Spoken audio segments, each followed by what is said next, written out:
Megan. Dawson Rider review.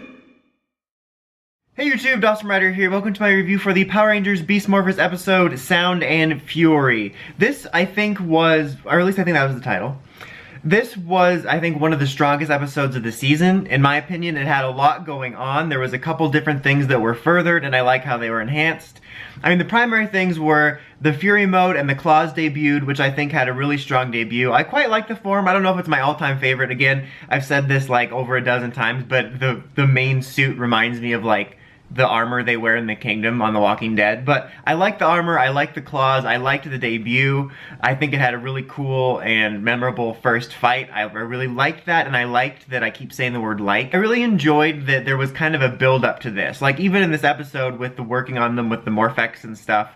I mean, like I've said before, I don't need necessarily a huge backstory for every gadget they get, but there's something nice about when their debuts for things, whether it's a new form or a new weapon or a Zord, has a little bit something to it beyond just here. I really liked that there was this kind of brewing in the background, and then this finally led to this debut of it being in this fight, and I really enjoy the form, and because they kind of built up to it and kind of had this anticipation for it, it was neat to see. So, and like I said, I had a fun fight. There was also a cool fight earlier where they superimposed the broken helmet, which people were like upset that I didn't mention that during the international review. But yeah, there was a broken helmet fight scene. So there was some really cool Ranger action in this episode.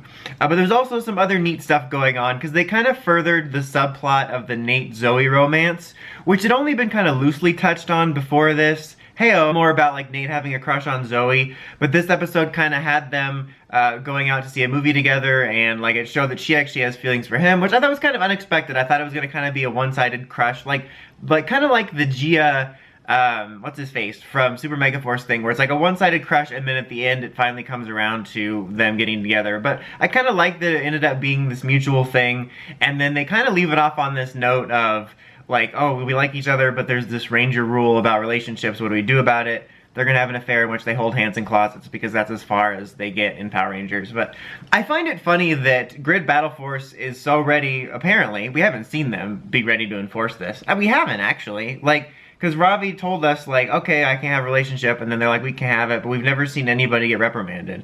But apparently, Grid Battle Force is absolutely at the ready to reprimand anybody in a relationship, but they can't help give Devin an alibi when his dad's, you know, on him, like, every 4 seconds. Like, you got a job? Where's your job? Where's your job? Where's your job? Where's your job? Where's your job? Apparently, but they're like, no, well, you can get your own alibi. That's not important to us if your secret identity's outed. But if these two want to go on a date, Dunzo. I kind of liked that, though. I liked that it was a little bit unexpected evolution of that, and they kind of left it on a question mark, which we'll pick up sometime next season, probably. But I enjoyed that, and like within that was kind of the it's not filler plot of the week, but like the conflict plot of the week. I don't know what to call it. The plot of the week was this girl that was trying to basically rise up in the ranks of Grid Battle Force, Megan, and she was basically being very deceptive and messing things up. And I said this during my international review, but I honestly thought she was going to be evil somehow. Like, I thought there was like a scene where she was walking in a hallway, and I thought she was going to turn a corner and be Roxy or something, or that she was going to be under control of somebody or something.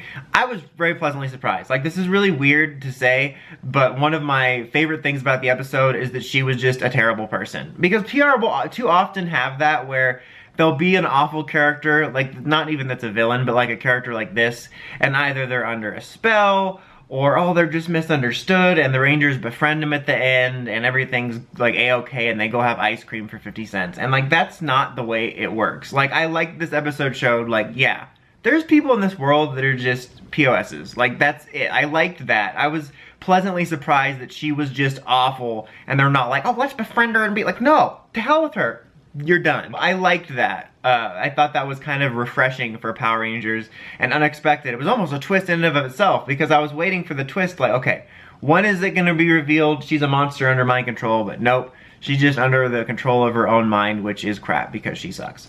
So I liked that. I thought that was nice. And I like the way everything in this episode kind of tied together, with her kind of being involved in the story of both the final debut of the cCaws, because, you know, they had to get them done and right, and the Nate and Zoe story as well. I thought that was kind of nice. Yeah, I thought this was overall a very strong episode. Quite a lot going on, but I think they balanced it well, and I think, like I said, it was one of the stronger episodes of the series because there wasn't... We've kind of been in this filler land for a little while, and honestly, I thought the fillers haven't been so bad because, as I've mentioned, I think we've at least learned something about the characters or furthered the plot in some way. But this was one of our first plot episodes in a while, I feel, compared to the fillerville we've been in. So I think it's a very strong episode, and I was probably one of my favorites of the season, to be honest. I very much enjoyed it. I probably go overall good with an 8. Anyway, until next time, like, comment, subscribe, and climb the steps and ring that bell to see notifications for all my videos, and check out my shirt store, which is in the comments. Anyway, it was not in the comments, but the link's in the comments. You know what I'm talking about. Anyway, until next time, Dawson Ryder, signing out.